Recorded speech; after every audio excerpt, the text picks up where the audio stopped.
أهلا وسهلا بيكو في قناة توب 10. ما تنسوش اللايك والاشتراك.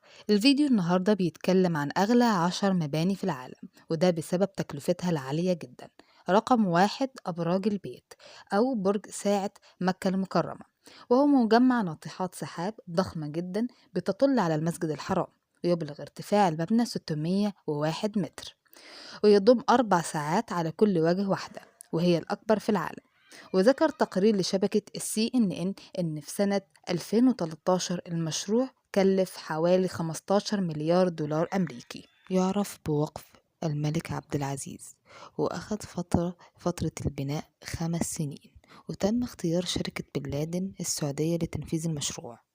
رقم 2 مارينا باي ساندس في سنغافورة، وهي أحد أكثر المعالم شهرة في العالم.